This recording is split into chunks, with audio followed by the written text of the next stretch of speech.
Sa mga nagva-viral na video nga ngayon mga kachika, makikita natin na nauna si Paolo Abilino sa airport at sinundan naman siya ni Kim Chiu. Kumbaga hindi man sila nagkasabay pero magandang araw mga kachika. Rigel po ulit ang inyong Chika Patrol. Bago tayo magsimula mga kachika, inaanyahan ko muna kayong mag-subscribe dito sa ating munting channel para palagi kayong updated sa mga latest at nagtitrending na mga showbiz balita. Bumiyahe na ngayong araw patungong Dubai ang on-screen couple na si Chinita Princess Kim Chiu at si Paolo Abilino. Ngayon para sa mga hindi nakakaalam naimbitahan kasing mag-perform ang Kim Pao sa gaganaping Kapamilya Kalayaan event sa darating na June 9 linggo sa Dubai World Trade Center. Kaya naman sinasabi ko sa inyo mga kachika, halos lahat ng mga kababayan natin sa Middle East nakaabang sa Kim Pao at sa iba pa nilang mga iniidolong artista na kasamang magpe-perform dyan sa event na yan. Sa mga nagva-viral na video nga ngayon mga kachika, makikita natin na nauna si Paolo Abilino sa airport at sinundan naman siya ni Kim Chiu. Kumbaga hindi man sila nagkasabay pero hinintay ni Paolo si Kim na dumating kasi mga kachika ang pagkakaalam ko nasa iisang eroplano lang sila. Kumbaga hindi man sila nagkasabay dumating sa airport siguradong sabay naman silang lalapag sa Dubai.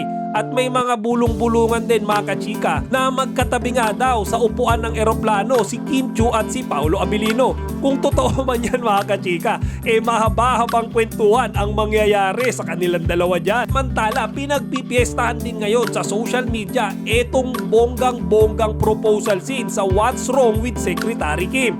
Sino ba naman kasi mga kachika ang hindi mabibighani sa 3 million worth of budget daw mga kachika sa eksena na iyan. So mga kachika, panoorin natin yung behind the scenes ganap dyan sa pinag-uusapang scene na yan.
Sa ngayon abang-abang lang muna tayo ng updates mga kachika kasi panigurado magbibigay naman ng update si Kim at si Paolo once na safe na silang nakalapag ng Dubai.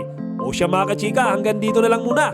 Sana huwag niyo kalimutang ibahagi ang inyong mga opinion dito sa comment section. Chika Patrol signing out! Chika, huwag niyong kalimutan mag-like, comment, and subscribe. Para sa iba pang mga celebrity news, i-click lamang ang mga videos na ito.